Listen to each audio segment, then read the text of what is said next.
You said yes to please your parents. Now you wake up next to a stranger. Before you think this makes you ungrateful to Allah, let me offer a different perspective. Your regret isn't a sign of weak iman. It's a sign of an awakening soul. The heaviness you carry in this marriage, many in our ummah share it silently. Let's explore what your heart is truly telling you. Stay with me. You honored your parents. Your nervous system was conditioned from childhood to prioritize family harmony over personal truth, and you followed that programming faithfully. You trusted the process. You believed that istikhara and family wisdom would lead you to care, to goodness, even when your heart whispered something different. You silenced your doubts. The guilt of questioning what your parents chose felt like questioning Allah's qadr itself, so you buried your hesitations deep. You performed happiness. Every family gathering became a stage where you smiled and said, Alhamdulillah, while your soul slowly suffocated beneath the weight of pretense. You kept making dua. Night after night, you asked Allah to change your heart, to make you love this person, to remove the emptiness that greeted you each morning. Let's visualize what's actually happening in your heart and mind. You blamed yourself first. Every book, every lecture told you marriage requires effort, so you assumed your unhappiness meant you weren't trying hard enough. You protected your spouse's reputation.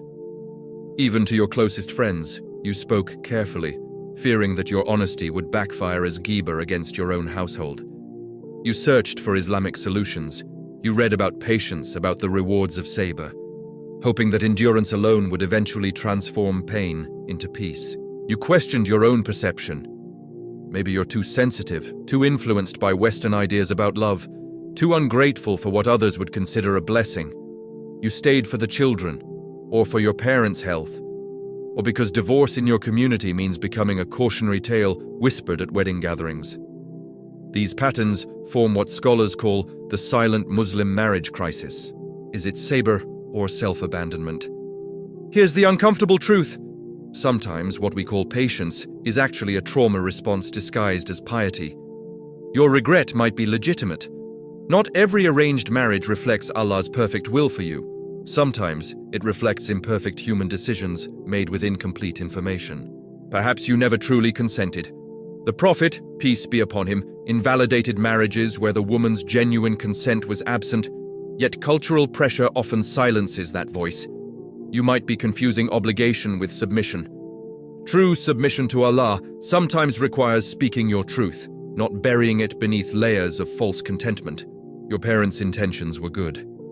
But good intentions don't automatically create compatibility, and acknowledging this isn't dishonoring them or their love for you. But here's where we must be brutally honest with ourselves. Maybe you're romanticizing an alternative. The fantasy spouse in your mind might be an escape from doing the real work this marriage actually requires from you. Your expectations might be unrealistic. No marriage, arranged or love-based, delivers constant emotional fulfillment. Perhaps you're measuring yours against impossible standards. You might not have truly tried. Scrolling through what-ifs and nursing resentment isn't the same as genuinely investing in building something with your spouse. Perhaps the problem isn't the marriage. Sometimes our internal wounds project onto our closest relationships, making our spouse the scapegoat for pain that began long before. Regret can become an idol. When we worship the life we didn't choose, we become blind to the barakah Allah placed in the path we're actually walking. What looks like marital incompatibility might hide something deeper. Separate cultural pressure from Islamic principles. Allah gave you the right to consent, to be consulted, to have your voice heard. Reclaim what was always yours. Have the conversation you've been avoiding. With kindness and wisdom, speak to your spouse about what's missing. They might be feeling the same emptiness in silence. Seek qualified Islamic counseling. Not the uncle who quotes hadith out of context, but trained Muslim therapists who understand both deen and psychology. Examine your own heart first. Before deciding the marriage is broken, ensure you've addressed your own wounds, patterns, and contributions to the disconnect. Understand that divorce isn't failure. The Prophet, peace be upon him, facilitated divorces when marriages caused harm. Sometimes separation is the most Islamic option. So how do we move forward from this crossroads? Stop performing for your family. Your parents' peace of mind cannot come at the cost of your mental health. Allah sees what you're carrying in secret. Make istikhara with an open heart. Not begging for a specific outcome, but genuinely surrendering to whatever path Allah illuminates, even if it terrifies you. Build your relationship with Allah first. From that foundation of spiritual security, you'll have clarity to make decisions about your marriage without fear or desperation. Forgive yourself for saying yes. You made the best decision you could with what you knew then. Carrying that guilt forever helps no one, least of all your soul.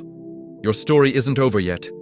Whether you stay and rebuild or leave and start again, Allah's mercy encompasses every chapter you have yet to write. The path forward requires both honesty and tawakkul in Allah. Your pain in this marriage is real. Genuine suffering exists behind closed doors in our ummah, and Allah sees every silent tear. But here's the deeper truth. Sometimes our greatest tests become our greatest transformations when we finally stop pretending. The question isn't whether you can endure. Clearly, you've been enduring for years already. Can you be honest with yourself when your soul is begging you to stop living a lie? If the challenge section made you defensive or uncomfortable, that's rather telling, isn't it? May Allah grant you clarity and peace. Until next time.